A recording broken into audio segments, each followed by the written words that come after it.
Bienvenidos a The Deep Dive, donde nos sumergimos en temas que, bueno, estoy seguro te dejarán pensando. Oh, sí, de eso se trata. Y hoy vamos a explorar uno de los eventos más oscuros de la historia de la aviación. Sí. El desastre del aeropuerto de Tenerife en 1977. Dos Boeing C-47 Esos gigantes del cielo. chocaron en una pista cubierta de niebla. ¿Cómo pudo suceder algo así? Es la pregunta, ¿no? Esa pregunta ha perseguido a la industria, a la aviación durante décadas. ¿Ah? Lo que hace Tenerife tan fascinante y tan trágico, es esa red compleja de factores, ¿no? Que se juntaron ese día. Claro. No se trata solo de un error, sino de una serie de eventos, de decisiones como fichas de dominó que llevaron a un desenlace, catastrófico. Y para esa inmersión tenemos acceso a información, privilegiada. Interesante. Extractos de la página de Wikipedia en español sobre el desastre, un artículo detallado de Infobae y un análisis de Urban Techno que se centra en las fallas de comunicación. Con todo eso, sí, podemos ir más allá de los titulares y entender realmente qué salió mal. ¿Y por qué este evento cambió para siempre la aviación? Exacto. Lo que vamos a descubrir juntos no es solo una historia de tragedia, sino una de lecciones aprendidas. Interesante. En Tenerife nos obliga a confrontar la fragilidad de los sistemas, la importancia de la comunicación clara y el peso de las decisiones humanas en momentos de alta presión. Empecemos por el principio. Sí. Muchos imaginan Tenerife como un aeropuerto internacional bullicioso. Claro. Pero los rodeos, ahora Tenerife Norte, era relativamente pequeño. Ajá. ¿Cómo se convirtió en el escenario del accidente aéreo más mortífero de la historia? Bueno, aquí entra en juego el caos. Ajá. Imagínate, un día aparentemente normal se ve interrumpido por una amenaza de bomba. Uy. En el aeropuerto de destino original. ¿En Las Palmas? Las Palmas, sí. El grupo separatista MPLA-C se atribuyó la responsabilidad. Claro. Y el pánico. Un verdadero efecto dominó. Sí, Los vuelos se desviaron a los rodeos. incluyendo los dos Boeing 747. Los que protagonizarían la tragedia. Exacto. Pero la cosa no acaba ahí, ¿verdad? No. Resulta que los rodeos no estaba preparado para manejar una afluencia tan repentina de aviones de gran tamaño. Claro. Su infraestructura era limitada, con una sola pista. Ajá. Y el número de aviones esperando para despegar creó un cuello de botella. Claro. Un aeropuerto pequeño abarrotado con una presión creciente para que los vuelos salieran cuanto antes. Y como si la situación no fuera ya lo suficientemente tensa. No. Una densa niebla se apoderó del aeropuerto. Reduciendo la visibilidad a apenas unos metros. Imagínate la escena. Estás en un avión, Rodeado de niebla. sabiendo que hay muchos otros aviones cerca de la misma situación. La tensión. La tensión en el ambiente debía ser palpable. Hablando de tensión, entremos en los detalles de los dos vuelos. El KLM 4885 procedente de Ámsterdam y el Panam el 736 de Nueva York. Ambos, por supuesto, eran Boeing 747. Los aviones de pasajeros más grandes de la época. Y para añadir más leña al fuego, el vuelo de KLM, con la intención de estar listo para una salida rápida una vez que se despejara la situación, llenó sus tanques de combustible. Entiendo. Una decisión comprensible en el momento, pero que añadió un peso considerable al avión. Claro. Y aquí es donde la configuración de la pista se vuelve crucial. Exactamente, los rodeos solo tenían una pista y debido a la congestión, los aviones se veían obligados a rodar por la propia pista para llegar a la posición de despegue. Imagínate una autopista donde los coches tienen que conducir por el carril contrario para llegar a una salida, Una situación de alto riesgo, especialmente con la visibilidad tan reducida. una receta para el desastre. ¿Verdad? Pero no olvidemos el factor humano, los errores de comunicación. Cierto, las fuentes coinciden en que hubo una serie de malentendidos que agravaron la situación.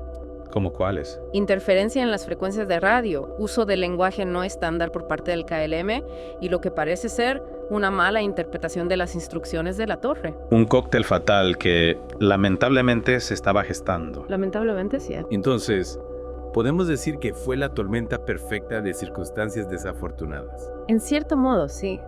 El capitán del KLM, Jacob Van Santen, un piloto muy experimentado, creyó erróneamente que había recibido autorización para despegar. Mientras tanto, El vuelo de Panam seguía en la pista intentando abrirse paso entre la niebla. para llegar a la salida. Y aquí es donde las grabaciones de voz de la cabina nos revelan la tensión de esos minutos finales. La tripulación de Panam se da cuenta de que el avión de KLM está acelerando para el despegue. E intentan desesperadamente maniobrar para evitar la colisión. Lo que es fascinante aquí es que, aunque la tripulación del KLM recibió un mensaje de la torre diciendo «Esperen para el despegue, les llamaré», continuaron con su carrera de despegue. ¿En serio? Parece que hubo confusión sobre si esa instrucción era para ellos o para el vuelo de Panam. Y trágicamente, el vuelo de KLM, incapaz de ganar suficiente altitud debido al peso del combustible, colisionó con el avión de Panam. El impacto fue catastrófico. Los 248 pasajeros y la tripulación del vuelo de KLM perecieron. Y aunque hubo supervivientes del vuelo de Panam, ¿Sí? 335 de las 396 personas a bordo murieron. Es desgarrador leer los relatos de los supervivientes que describen la confusión, los intentos desesperados por escapar de los restos en llamas y el impacto emocional duradero del evento. Una tragedia que nos recuerda lo importante que es analizar a fondo este tipo de eventos para aprender de ellos y evitar que vuelvan a ocurrir. Se revelan las investigaciones sobre las causas de este desastre. Buena pregunta. ¿Qué se hizo para prevenir que una tragedia como esta volviera a suceder?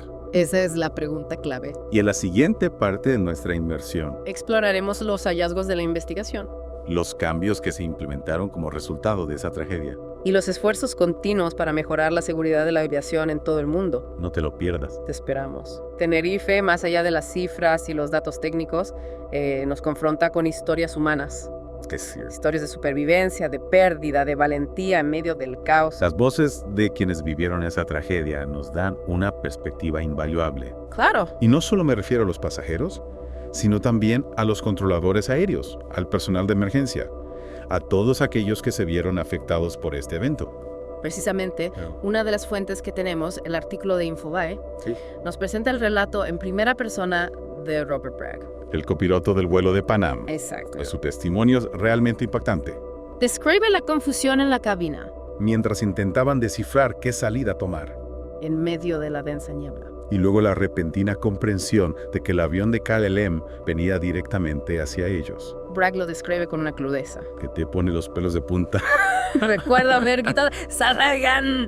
¡Salgan! Mientras intentaban maniobrar para evitar el impacto. Esos segundos debieron ser una eternidad. Una eternidad. Es increíble que haya sobrevivido al impacto El artículo describe cómo saltó de la cabina destrozada. y aterrizó en un pedazo de hierba. Una suerte inmensa, porque si hubiera caído sobre el asfalto probablemente se habría roto las piernas. Y no solo eso, Sino que ayudó a otros pasajeros a escapar de los restos en llamas. minutos después, el avión explotó. Su valentía y rapidez mental en medio del caos le permitieron salvar vidas. Una historia conmovedora que nos recuerda la capacidad humana para actuar con heroísmo en las situaciones más extremas. El artículo de Infobae también menciona al capitán del Panam. Victor Grubbs, Sí, quien también sobrevivió al accidente. su relato corrobora el de Bragg. Enfatizando la confusión y la sensación de urgencia mientras intentaban evitar al KLM. Lo que me parece revelador es que ambos pilotos, además de describir el impacto físico del choque, también hablan del impacto psicológico. Claro. Grubbs menciona la sensación de incredulidad, Claro. como si fuera un sueño. Ujú. Y Bragg habla del trauma persistente, de las pesadillas que le acompañaron mucho tiempo después del evento, Las cicatrices invisibles del trauma. heridas emocionales y psicológicas que pueden tardar años en sanar. Es importante recordar que un evento como este deja marcas profundas en quienes lo vivieron. Por otro lado, la página de Wikipedia en español menciona a una pasajera holandesa del vuelo de KLM, Robina van Lanschot. que tuvo una experiencia bastante singular. Sí, un detalle curioso. Al parecer, cuando el vuelo de KLM aterrizó en Tenerife, ella decidió quedarse en la isla, aunque se suponía que debía continuar hacia Gran Canaria, Una decisión que en ese momento pareció un simple capricho. pero que terminó salvándole la vida. Un giro del destino que nos recuerda lo impredecible que puede ser la vida. A veces, las decisiones más triviales pueden tener consecuencias trascendentales, La Wikipedia también destaca la labor de los equipos de emergencia. y los desafíos que enfrentaron ese día. La densa niebla dificultó enormemente el acceso al lugar del accidente. Y cuando lo lograron, La espesa humareda y el fuego les confundieron inicialmente sobre cuántos aviones estaban involucrados. es difícil imaginar la escena con la que se encontraron. 2 enormes Boeing 747 envueltos en llamas. Una imagen desoladora que nos habla de la magnitud de la tragedia. Los relatos de los supervivientes y de los equipos de rescate nos ayudan a comprender la escala del desastre, el coste humano de esta tragedia. Y la valentía y la resiliencia que se mostraron frente a un horror inimaginable.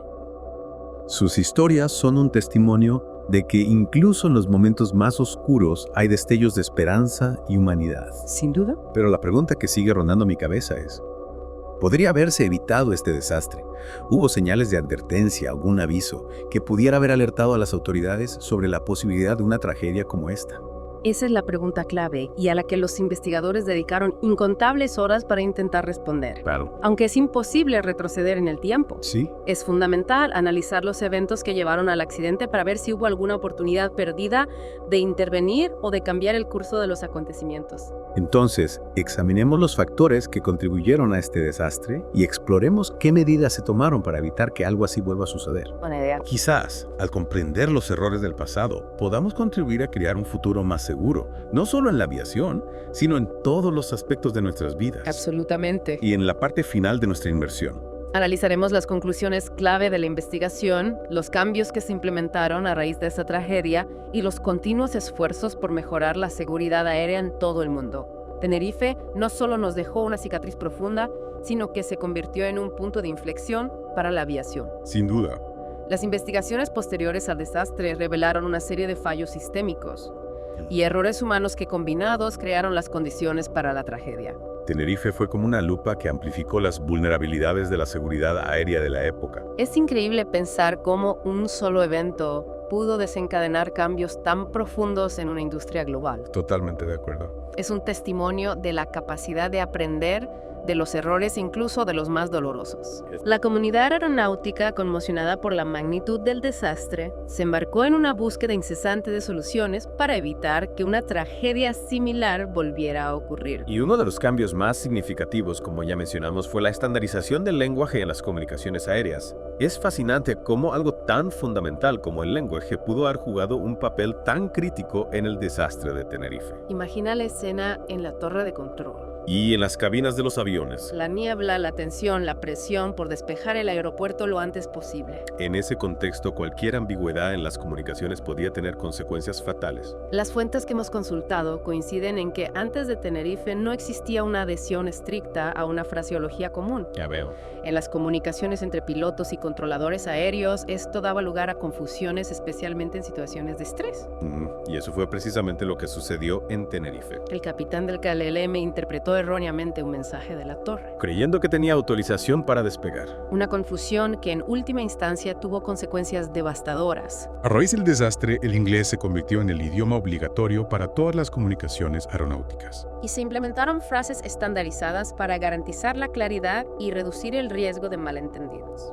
Pero no se trató solo de imponer un idioma común, se buscó fomentar una cultura de comunicación clara, concisa y sin ambigüedades, un cambio de mentalidad que trascendió las palabras y se integró en los procedimientos y protocolos de la aviación. Y aquí es donde entra en juego otro cambio fundamental. La adopción generalizada de la gestión de recursos de la tripulación, o CRM, como lo conocemos por sus siglas en inglés. El CRM es un enfoque que revolucionó la dinámica en las cabinas de los aviones, promueve el trabajo en equipo, la comunicación efectiva y la toma de decisiones conjunta. Se podría decir que democratizó en cierto modo la toma de decisiones en la cabina. Exacto, antes del CRM la jerarquía en la cabina era mucho más rígida, la palabra del capitán era ley, el CRM en cambio empodera a todos los miembros de la tripulación para que expresen sus preocupaciones y opiniones independientemente de su rango o experiencia. Un cambio de paradigma que reconoce que la seguridad no es responsabilidad exclusiva del capitán, sino un objetivo compartido por toda la tripulación. Exactamente, el CRM promueve una cultura de seguridad donde se valora la comunicación abierta, la crítica constructiva y la toma de decisiones conjunta. Se busca evitar que un solo error o una mala interpretación pueda tener consecuencias catastróficas. Es un enfoque que sin duda ha contribuido a mejorar la seguridad aérea en las últimas décadas. Los estudios demuestran que el entrenamiento en CRM ha reducido significativamente el número de accidentes aéreos causados por errores humanos. Al fomentar una cultura de comunicación abierta y responsabilidad compartida al CRM, ayuda a prevenir que pequeños errores se conviertan en grandes incidentes. Tenerife también puso de manifiesto la importancia de la tecnología en la seguridad aérea en particular. La falta de radar de superficie en los rodeos dificultó enormemente el seguimiento de los aviones en medio de la niebla. La tecnología en este caso se convirtió en un factor limitante que agravó las consecuencias del error humano. Tras el accidente se impulsó la instalación de sistemas de radar de superficie en aeropuertos de todo el mundo. Esos sistemas proporcionan a los controladores aéreos información en tiempo real sobre la ubicación y el movimiento de las aeronaves, incluso en condiciones de baja visibilidad. La tecnología se convirtió en una aliada fundamental para prevenir accidentes y mejorar la seguridad en las operaciones aéreas. Es impresionante cómo una tragedia como Tenerife puede impulsar avances tan significativos. A veces se necesita un evento de gran magnitud para que nos enfrentemos a nuestras vulnerabilidades y busquemos la manera de mejorar. Y la industria aeronáutica merece reconocimiento por haber asumido esas lecciones con seriedad. Los cambios implementados después de Tenerife han salvado sin duda innumerables vidas y han hecho que volar sea mucho más seguro que en 1977. Pero a pesar de todos estos avances, es importante recordar que la tecnología es solo una herramienta. Sigue siendo responsabilidad de los humanos que operan esas herramientas tomar las decisiones correctas y mantener una cultura de seguridad. La tecnología puede ayudar a prevenir errores, pero no puede sustituir el juicio humano, la capacidad de análisis y la toma de decisiones responsables. Tenerife, en última instancia, nos enseña una lección que trasciende la aviación, nos recuerda que como seres humanos somos falibles, que incluso los más experimentados y capacitados podemos cometer errores. Y esos errores en determinados contextos pueden tener consecuencias devastadoras. Tenerife nos invita a reflexionar sobre la importancia de la humildad, la comunicación clara y la búsqueda constante de la seguridad, no solo en la aviación, sino en todos los ámbitos de la vida. Un recordatorio que no debemos olvidar, y con esto llegamos al final de nuestra inmersión en el desastre del aeropuerto de Tenerife, una tragedia que nos dejó un legado de dolor, pero también de aprendizaje y de un compromiso inquebrantable con la seguridad de la aviación.